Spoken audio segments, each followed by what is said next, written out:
Hi everyone, welcome to episode 75 of the Startup Playbook podcast. My name is Rohit Bhargava, and each week I interview successful founders, investors, and subject matter experts on how they got started, the strategies they use to succeed, and their advice to current and future entrepreneurs. Before we get into this episode, this will be the last week for the podcast for 2017. The last episode for the year will be episode 6 of The Hustle, coming out this Thursday, so I just wanted to take this opportunity to wish you all a happy holiday season. Hope you all enjoy the break and come back ready for a big 2018. The podcast itself will be back in 2 weeks, and I'm looking forward to a big year ahead. Thanks for tuning in this year, and thanks for all of your messages of support for the show over the last 18 months. This podcast was built for the community, and I would love to hear how I can make this podcast better, more valuable, and more engaging for you. So if you have any feedback or suggestions, shoot me an email at rohit@startupplaybook.co. So, coming back to episode 75, many of us know how difficult it can be to run a business, but it's infinitely harder to run two successful multi-million-dollar companies at the same time. Someone who makes this look easy is my guest for this episode, Ahmed Haider. Ahmed dropped out of his university degree to focus full-time on Zookal, an online platform that allows students to buy and rent textbooks. From having just 2 weeks of runway remaining, Ahmed and his team have hustled to build Zookal to generating $20 million of revenue in the last year and having raised over $7.5 million in funding. If that wasn't enough, Ahmed went on to start his second company, drone delivery startup Flirtey, which earlier this year raised a $16 million round of funding.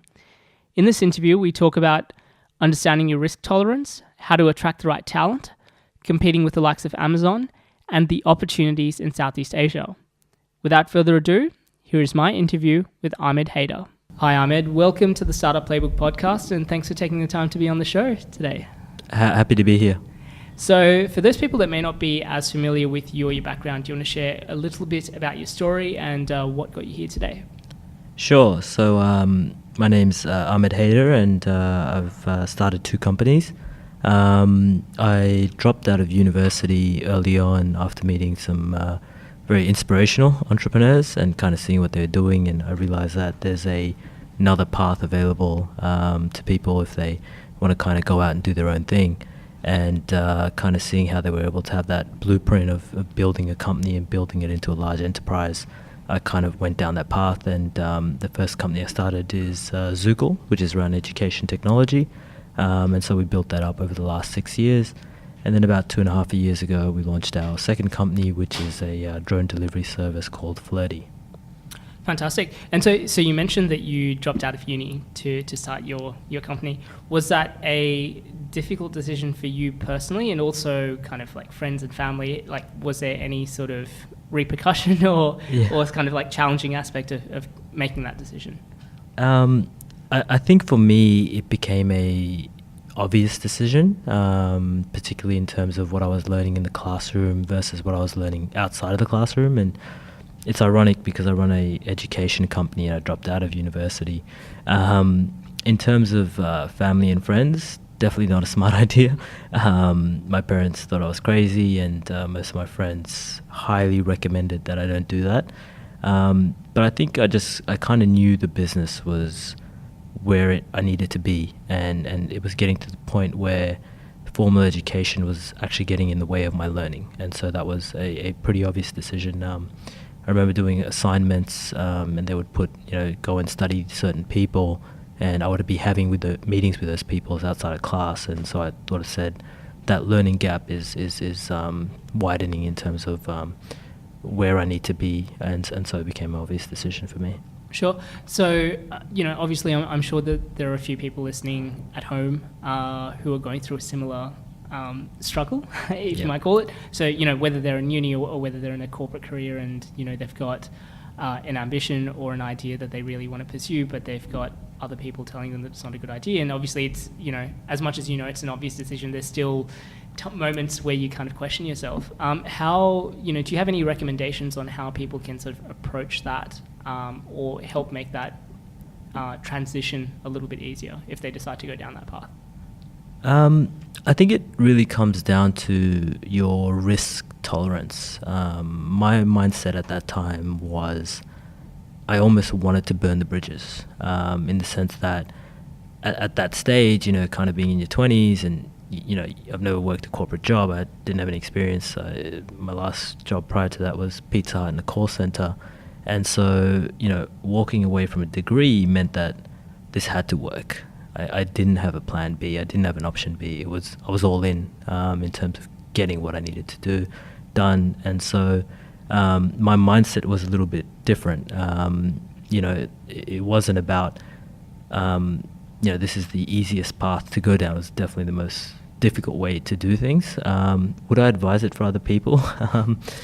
I think, again, it comes down to your risk tolerance. I think the intelligent, it's about taking calculated risk, which is ensuring that you have kind of, what's your absolute worst case scenario? You're not out on the street. Have enough resources to be able to kind of, tide you over so that you can kind of reach a benchmark or milestone where you can decide whether what you're pursuing is making sense and working or not. For me at the time, I was, eating mee goreng and living out of my parents' house. So my, again, absolute worst case scenario was I'm still going to have a roof over my head and probably still be eating mee goreng. So it wasn't too much of a change. But if you've got a mortgage and kids and other sort of responsibilities, then, you can't just revert to let's just move in with the parents. I think just set aside enough resources so that you can get through, kind of 6 months and 12 months and prove out what you're working on.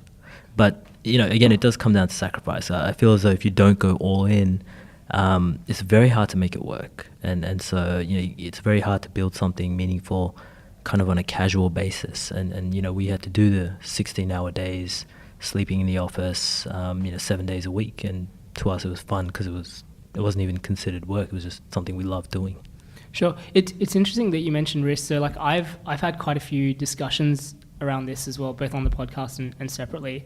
And my approach to this when I left my engineering job to pursue stage label, which I think we spoke at the very early stages off, was, the way that I looked at it was my worst case scenario was I could always just go back to the corporate job anyways.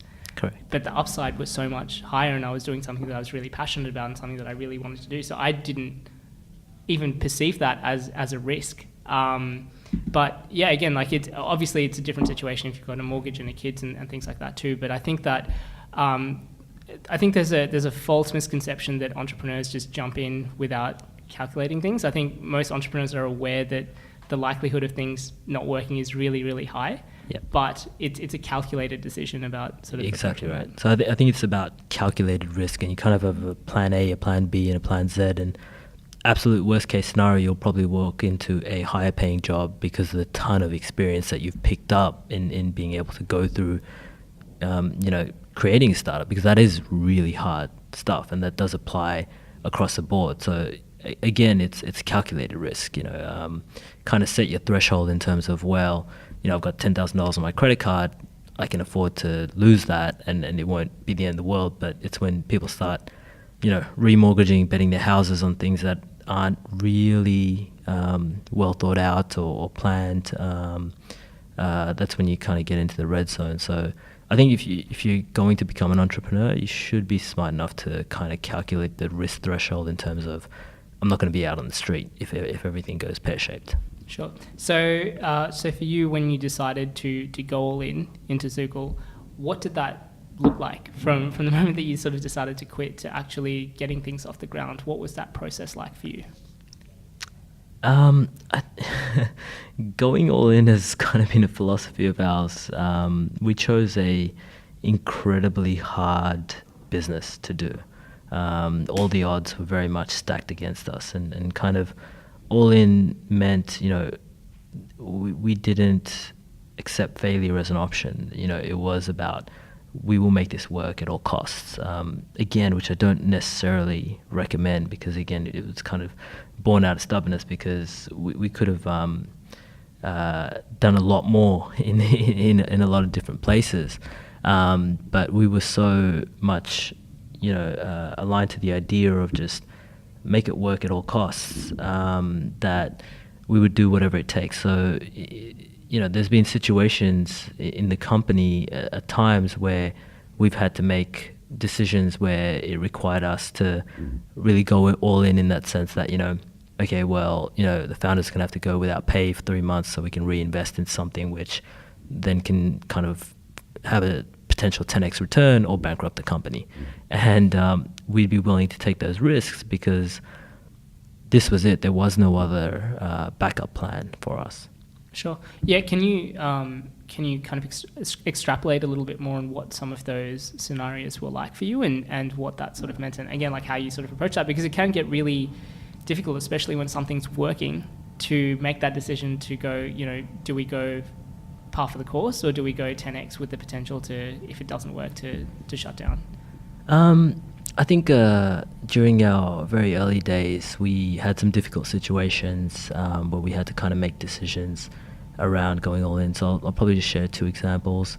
Very early on, we were deciding to raise a round of financing. And so, you know, we barely had $10,000 in revenue and probably about $20,000 in loss. You know, the team kind of sat down and we analyzed the numbers, and it didn't really make sense to continue at that stage because, you know, we just didn't have the financing, and the odds were very much stacked against us. And so, you know, the majority of the team left at that stage, the early founding team. And so I was just kind of left by myself and our CTO, who was working full time. And the job was to try and raise, you know, 1.2 million USD within 2 weeks to make the payroll and rent. And yeah, I think just any rational person would have kind of said, well, you know, we gave it a good shot, and that's fine. It's time to, you know, hang up the shoes. But for me, what I saw in the numbers was that potential for growth. I knew there was a massive amount of demand for what we were doing, and that kind of gave me the confidence to say, yeah, you know, I think if we can get this across to the right investor base, they'll appreciate the growth side of it and be able to back us on that. But the problems at that stage was, you know, we'd never been to Silicon Valley or the US for that matter.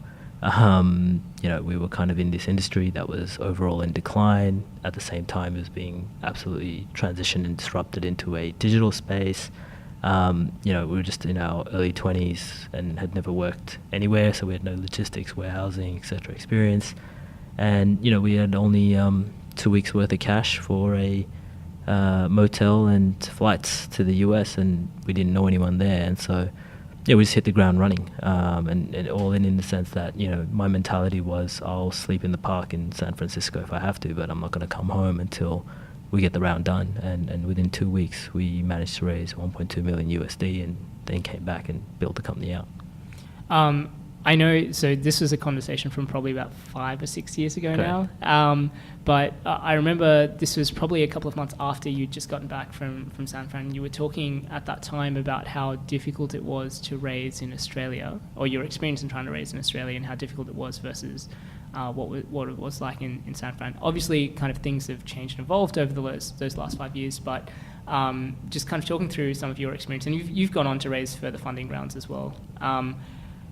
What has been your experience of raising capital in Australia compared to a place like Silicon Valley? Other places, yeah. Yeah. The market has evolved tremendously in Australia in terms of where it was at, 5-6 years ago. And I remember we did get 3 term sheets in Australia, but a lot of the terms that we were seeing in the documents weren't geared towards helping the entrepreneur grow the business. And so we ended up declining capital in Australia and went to the US and got more favorable terms. In this day and age, I don't think that's still the case. I think everything's kind of vanilla, and everyone knows what the stock standard terms are, and so it's a lot easier. We've raised money from Australia, Singapore, Israel, the US, and it's starting to level out a little bit in terms of the playing field. There is still kind of a gap in terms of very late stage capital and growth capital, where it's not as readily available. There's probably only 3 funds that I can think of that would be able to kind of do that level of funding. But early stage has improved tremendously. There's a lot of really great programs. Shout out to StartMate, Blackbird, Artesian Capital. They're all early investors in our companies. I think that they've really come on and kind of changed the game. Sure. So again, you kind of touched on it briefly, and you mentioned that terms are pretty sort of standard at the moment. But what are some of the things that founders should look for in term sheets? Because again, for the most part, a lot of founders are, especially when you're sort of worried about paying payroll, and you see a term sheet, there's a temptation to kind of take things on really quickly and not really kind of do your own due diligence. Yeah, I think that's one of the biggest lessons we learned is definitely do your due diligence. Try and bring on an advisor. If you don't have money for a lawyer, just someone that's kind of been there, done that, that's able to kind of review the term sheet and alert you to red flags. I think it's hard to cover all the different things you'll see because every contract is different. One of the biggest things is you've got to have a trust relationship with the investor. And I know it sounds crazy because at the time you're just like, I need to put food on the table, I need to pay my employees, we don't really have that selection criteria. We can, or not, most companies are not lucky enough to just have, 30, 40 investors lined up out the door. And so it's very hard to make that call where it's like, well, yes, we'll get the money, but we'll be shooting ourselves in the foot, 2 years from now.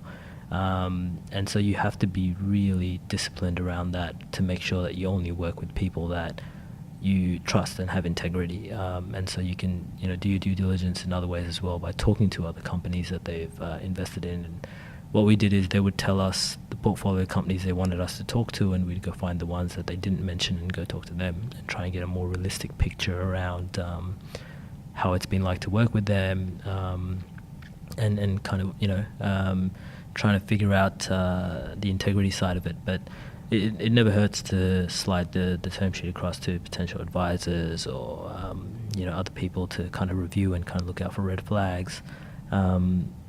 It's a tough one. Sure. And we were just talking just before we turned on the mic how quickly both Zookal and Flirtey have grown, especially since we last spoke. Yep. But obviously part of growth is like it's really exciting and it's good to see sort of the numbers grow, but it comes with its own set of challenges as well. What have been some of the challenges that you faced in having to grow or being part of a company that's growing so quickly? Yeah, I think when you're growing so fast, a lot of things break, and you have to anticipate that that's what's going to happen. So we kind of went to $20 million in revenue very quickly, and what that meant is because we deal with physical product, we had to grow up in terms of our understanding of warehousing, logistics, shipping, doing M&A activity, combining cultures together. I remember there was one time where our software that we had implemented was set up in a way that it double ordered everything. And so all of a sudden we found ourselves in a position where we had this huge growth spike and we weren't able to fulfill a lot of the orders, but we had doubled up in terms of our orders as well to publishers. So we were kind of at a minus $500,000 position. And again, at that point, you kind of think, time to wrap up shop and go home. And so I went around and spoke to the founders, and I remember one of my co-founders, John, kind of looked at me and said, some people were saying, well, maybe we should close down and we should go home. And I remember talking to John, and John looked at me and said, Ahmed, you said this startup stuff is meant to be hard. Let me know when it gets hard. And so that kind of gave me the confidence to say, okay, well, let's raise $500,000 to get to bankruptcy, and then on top of that, figure out the rest in terms of growth. And so we ended up raising $3 million. And, we're kind of in a very strong position now. So cash flow positive, it pays for everything. We've still got a lot of funding in the bank. And so it took many, many years and a lot of pitfalls to get to where we are now. Sure. And again, I think one of the things that really stuck out from our conversation all those years ago was the importance of having the right people around you. And you just mentioned John. I think in that conversation, you were telling me about Vicky, who was also who's been a previous guest on the show as well. Can you just talk about the importance of having the right sort of people, and what is it that you sort of look for now, having gone through that experience? Yeah, I think we've had a interesting life in our company that we've been able to work with lots of different amazing people at different stages, and we really need to give credit to a lot of different people who were involved in kind of making Zookal what it is today. So even looking back in the very early days, Tia, who was one of the co-founders early on, taking that chance at university to say, hey, let's go start a company and get out there.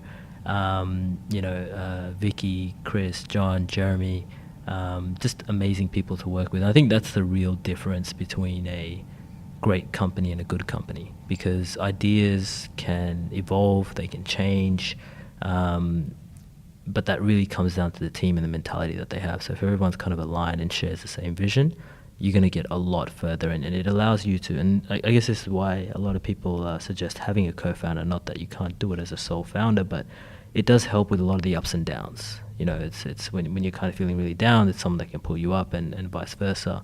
But yeah, take your time and do your research around the people that you're going to be working with. Is kind of like a marriage, and you're stuck with them. So absolutely. What's like, just really curious to know, what's your sort of hiring process now for people, and how's that been shaped, and how do you sort of look for these particular qualities in people?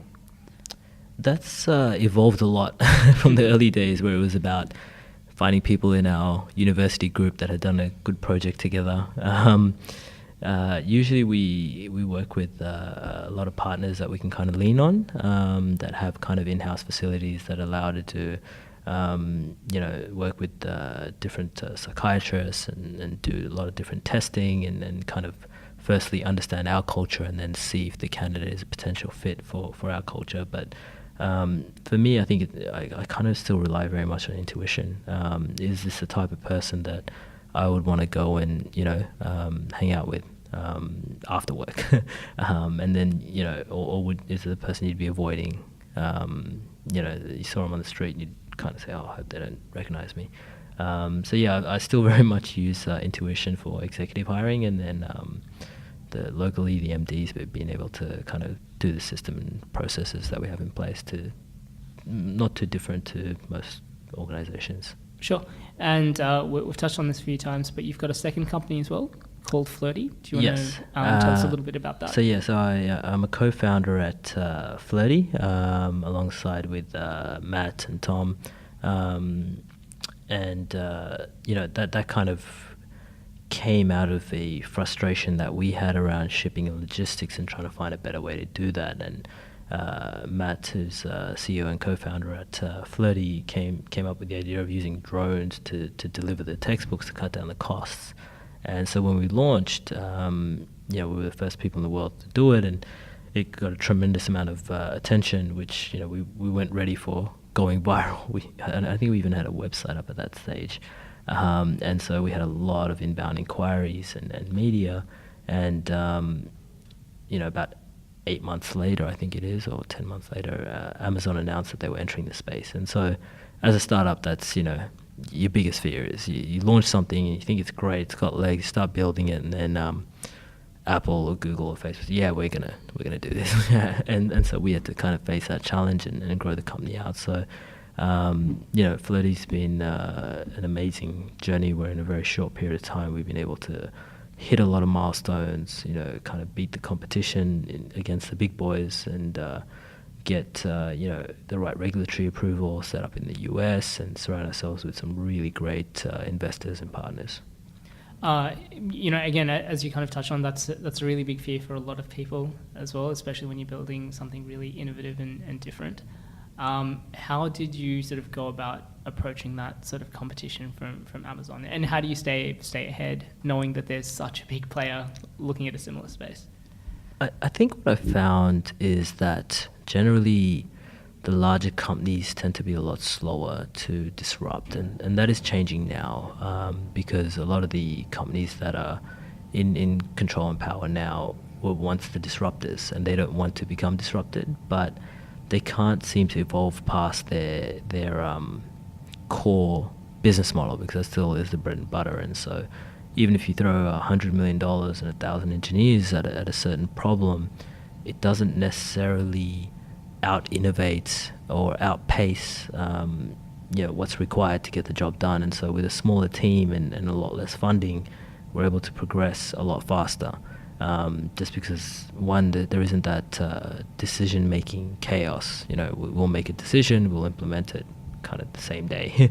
Doesn't need to go up kind of a line of command, and there isn't a lot of legacy stuff holding us back as well. So, and this is traditionally what's happened. If you look at all the early days, it wasn't the IBMs or the MySpace of the time, that was, or Alta Vista, that was a disruptor. It was, you know, one or two people hacking away in a garage or a dorm room that took on the behemoths and was able to challenge them and change that. Sure. And obviously, you know, running a single company is quite challenging for most people. Running two is extremely challenging. How do you sort of go about splitting your time, and also just the capabilities that you have, or the structures that you have that allow you to run two companies at once? I wouldn't recommend it. I don't think we set out to do two companies, and we're lucky that the investor base has been very supportive and appreciate that I'm able to handle both things at the same time. I think I work a lot, for starters. You know, I'll do 8 hours at Zookal and then 8 hours at Flirtey, and kind of sleep the rest. And so you really just completely, because there is no connection between the two companies in the sense that it is different co-founders, different team, different investors, and, you know, one's an e-commerce digital technology play in education, and the other one's a hardware, high-tech drone delivery service. And so, you know, almost you have to switch off your brain and completely re-gear and think, okay, well, now how do I approach this problem? But there has been a lot of cross-pollination in terms of ideas on how to do things differently and run it better across both companies, and so I'm able to share that. The good thing is I had that logistics experience around running an e-commerce business, so from the ground up we kind of understood how businesses were frustrated with the logistics process, and bring that to Flirtey, and with Flirtey we were able to see you know, how things are done in the US, and how we kind of get around regulatory challenges, and you know, a whole variety of different hardware challenges as well. Sure. So how long has Flirtey been operating for? Off the top of my head, it's 2.5, 3 years, I'd say. Okay. Have there been, you know, we spoke a little bit earlier about how the ecosystem and just things have evolved. Were there any things, or what was sort of different when you went about launching Flirtey compared to launching Zookal? If there were any yeah, no, differences? definitely it was a totally different experience. It was things moved a lot faster. So when we started Zookal, there was no incubators in Australia, and so we ended up going through StartMate and Y Combinator for Flirtey, and raised about 20 million Australian dollars in our Series A round of funding. All of that happened super fast. I think we had a better network to tap into in terms of investor base. We kind of knew how to pitch, and I think there was a lot of lessons that we learned at Zookal that we were able to apply at Flirtey. But, you know, getting access to people became actually a little bit harder. You know, early on when we started Zookal, getting super talented people on board was a matter of just sticking up flyers in the university, and people were like, what's an entrepreneur, and tell me more about this. Whereas now a lot of the super talented people are doing their own companies or working at big tech companies that now have local presence. So it is a little bit more difficult in terms of the people challenge, because you're competing with the Facebooks, the Amazons, Apple, which will pay exorbitant amounts, and so you really have to have a compelling vision as a startup in this day and age to try and attract talent to come alongside and go with you on the journey. Sure. Yeah, that was going to be my next question. Was, you know, how do you then go about trying to attract the right people? Is there anything that you do in particular to make yourself more attractive? I think a lot of the perks that are available today have kind of become stock standard, and it's probably not the right reasons. I think for us it's people that kind of share the same vision. It has to be important to them that this company exists as a product or service in the world. Otherwise, they're not going to get out of bed when things get really hard, and you know, you're kind of wasting each other's times, because, you know, someone that doesn't want to be there and someone you don't want there, you're not going to do a great job. So we try and kind of figure out, you know, are they a real believer in terms of our vision, what we want to achieve, and so once you kind of crack that, the rest kind of works itself out. And so our job is to make sure that the vision has a lot of clarity, and also is compelling enough that you know, you yourself will be excited every single day, but also other people will buy into the vision and be excited every day. Sure. And I didn't realize until you told me just before we turned on this microphone, but you're based in Singapore now. Yeah, correct. Yeah. So we in Zookal we expanded overseas. So we're now in 4 countries with 250,000 customers in Hong Kong, Singapore, Philippines, and Australia.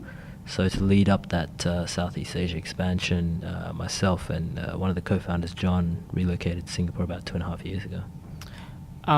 There's so much that's happening in Asia. Obviously, we've spoken to like Peter Huynh and Tom Ellis, who are investors that play in that space. But yeah, I'd be really keen to get your perspective on, you know, how do you see some of the things that are happening in Southeast Asia, and how does that compare to what's happening in Australia?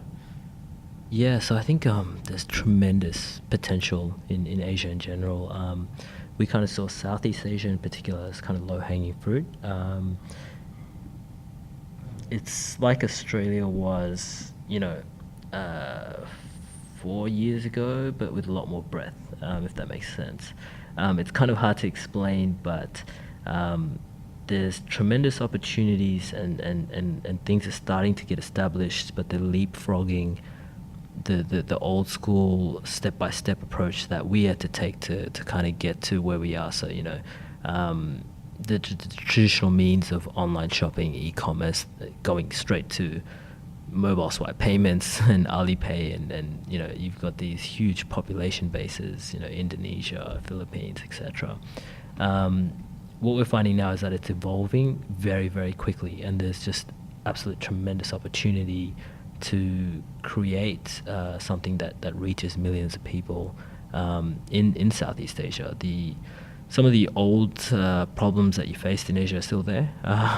You know, a lot of infrastructure is still not fully functional and operational across some of the more developing countries. But, you know, it's interesting. We were in a remote place in Indonesia, almost like villages and huts, and they had smartphones. To me, that was absolutely crazy.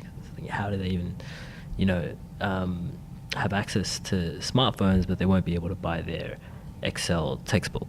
And so, you know, the opportunity is going to kind of leapfrog a lot of things. And so we're just excited to be able to play in that space. And what we did is we managed to get on some amazing shareholders and investors that had, you know, been in Asia for a while. So the former chairman of Singapore Airlines, Singtel, DBS, etc.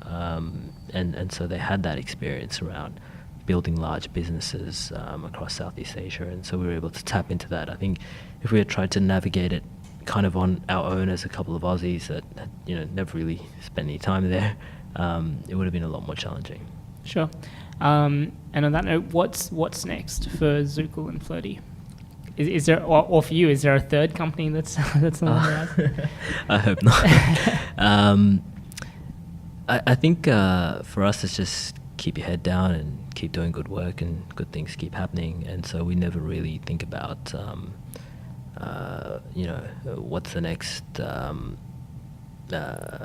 guess milestone. We've had some interesting offers around both companies, and I think right now we're still very much just focused on the vision. I don't feel like we've done what we set out to do just yet. Yeah, we're getting there, we're making progress, but I really want to kind of feel as though we've made a difference. And then I think once we get to that point, we'll feel a lot more comfortable looking at kind of the rest of the world more broadly. I think I've probably got one more company left in me after Zookal and Flirtey, and I think that's the one I'll probably do for the rest of my life, and it'll be something, you know, absolutely, I don't know, teleportation or something, who knows, just something outrageous.